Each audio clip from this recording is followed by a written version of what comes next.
We have a massive Toronto Maple Leafs trade update that has just dropped from Elliotte Friedman, revealing some huge details surrounding Brad Treliving's trade plans. We're going to break down these reports and discuss what it means going forward as the Leafs are preparing for something big. But before we get into that, folks, quick reminder to hit that subscribe button. If you're part of the percentage who aren't subscribed to the channel, make sure to hit that button. Your guys' support has been unbelievable. We will also be live following tonight's game. And as we're on the road to 16,000 subscribers, your guys' support has been great. So hit that button if you're a part of the 70% who aren't subscribed. But Darius, we made a video yesterday on Dylan Cozens, and again, Kevin Weeks came out and reported that the Leafs were involved in Dylan Cozens. And then we have a report from this morning from Elliotte Friedman revealing some big details that not only confirm what Kevin Weeks was saying, but reveal some other interesting details as well. And let's dive right into it here. You can see this here from Elliotte Friedman. The Maple Leafs are actively seeing how high they can go in the center market. They know it won't be easy, and they might not get as high as a second-line center, but they're looking. In terms of capital, draft picks are important in the process, and they don't have one this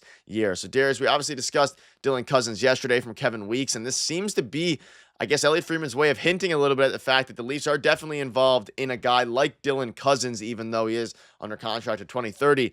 This is very intriguing. It started with the Leafs only pursuing third-line centers. Now it seems that they are pursuing as high as a second line, maybe even higher than that, but again, Austin Matthews, as high as a second-line center.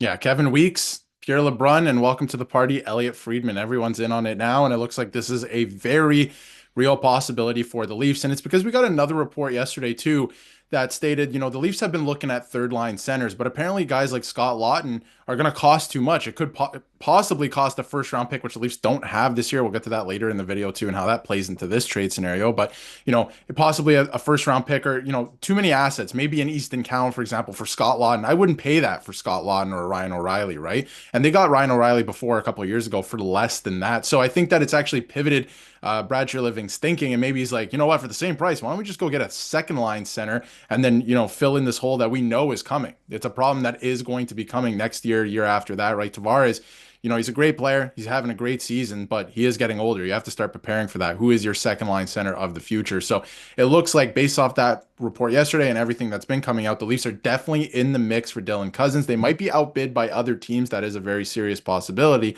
but it looks like they're in on him because the cost for other guys' third line centers have become so high that Treliving's saying, you know what, if we're going to spend this, let's spend this on a second line center. Yeah, and Dylan Cozens is we see in the comment section, a bit of a split case. Some people love him. Some people think he's not going to be a, fantastic contract going forward here. And again, we think back to yesterday's report from Kevin Weeks, and Kevin Weeks has been one of the more reliable reporters this trade deadline. Has been on a lot of this stuff. And speaking to sources, I'm told there's been plenty of expressions of interest in the Sabres for Dylan Cozens, including the Canadians, the Flames, the Leafs, and the Red Wings. Now, among those teams, there are a lot of teams. I mean, if a bidding war happens, I don't love the Leafs' chances simply because they don't own their first-round pick. And there's some teams like the Canadians, even the Flames, who have a ton of assets that they could use in a Dylan Cozens trade. However, when you think about the teams that could actually need him the most, the Maple Leafs fall right into that category. Obviously, the Red Wings as well are an interesting fit here. And again, we covered it a little bit yesterday. $7.1 million cap hit. He expires, he's pending UFA. His contract expires in 2030.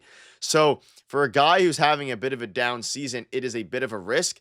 However, Darius, he's still a very good player, but this would be more of a Brad Treliving option and pick simply because he's under contract for so long. He's a young center, and he would be able to fit alongside Austin Matthews, the core, Mitch Marner, assuming he extends, and of course, William Nylander, Matthew Nyes, all these guys going forward. And 26 points in 53 games isn't great for $7.1 million a year, and you had to assume the Sabres wouldn't retain very much here. But if you're the Leafs, you have to dangle, like we discussed yesterday, Fraser Minton, and it seems like they're definitely doing some degree of that, according to Elliotte Friedman.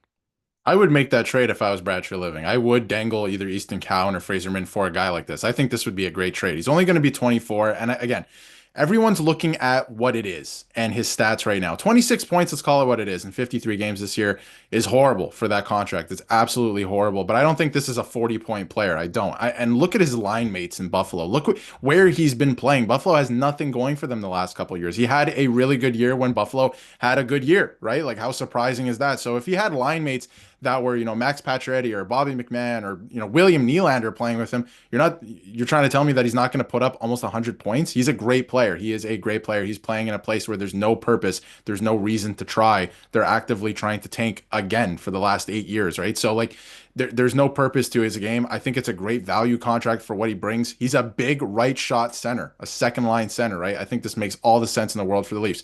The only thing is, like you brought up, other teams like Detroit, right? For example, Montreal, Calgary have a lot of assets that the Buffalo Sabres will want, including a first round pick this year. The Leafs don't have their own first round pick. And on top of it, to make the salary work, the Leafs would basically have to be like, hey, we'll take Dylan Cozens, one of your best young players, in return for our spare parts, right? Like a Max Domi, Ryan Reeves, all these guys, right, to make it work. Or the Leafs go off and make a separate trade where they give up a lot of assets to get rid of those parts, come back and acquire Dylan Cozens. So there's a lot of options on the table, but I think that's the only thing really holding the Leafs back at this point is like, what can they offer besides obviously the prospects and another first round pick, let's say. But I think this is a great move. I saw a lot of people, there's a lot of stuff online about, what he's doing this year and the last, maybe last year. Look where he's playing. Look who he's playing with. You can't tell me that if you put him with William Nylander, for example, he wouldn't be playing better. Yeah, the question is, would Fraser Minton in a first plus the Domi salary filler be enough to get Dylan Cozens?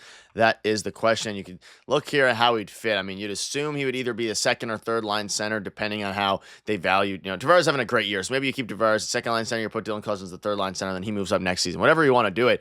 I mean, it makes a team a lot deeper. You have Bobby McMahon, who's having a fantastic season. He simply replaces Dylan Cozens, would replace Pontus Holmberg. That third line would then be very good. You still have your fourth line. They still arguably need a defenseman. They're in the market for a lot of these guys. I mean, it just makes all the sense in the world. And of course, we know there's some injuries going on right now ahead of tonight's game, which amidst all these rumors, they are playing a game tonight. And there's some rumblings about Anthony Stolarz being available, but we'll keep you up to date with that.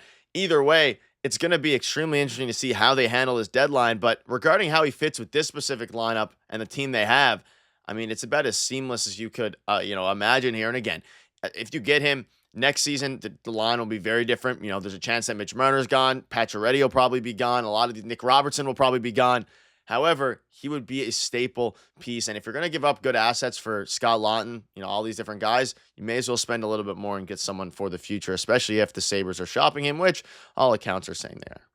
And it's perfect, right? You're not going out and acquiring a 33 or 34-year-old centerman, right? At this point, which you already have in John Tavares. Like you're going out and getting a younger guy, a guy who's going to be 24, who has a lot of offensive upside still. His ceiling's still very high, I think. Again, he's playing in Buffalo. Look at his line mates, right? Like I keep repeating it, but like there's nothing to play for in Buffalo. I think that weighs on a player, mentally. Look at what just happened to JT Miller. He was not having a great season, asked for a leave of absence from the Vancouver Canucks. He comes over to the New York Rangers, absolutely killing it because he had a mental reset, right? So I feel like a change of scenery could help this guy, and I still think his ceiling is very high. He's going to be a second line center in this league, and I think that cap hit for what he's projected to do, what he should be doing, and what was talked about when he was first drafted, I think is actually not bad. I don't think he's a 40-point player at all. I think it's a product of his environment, really. So I think it's interesting. I think it helps. The Leafs going forward, it fits the timeline with Austin Matthews and all of those guys, right? The core four.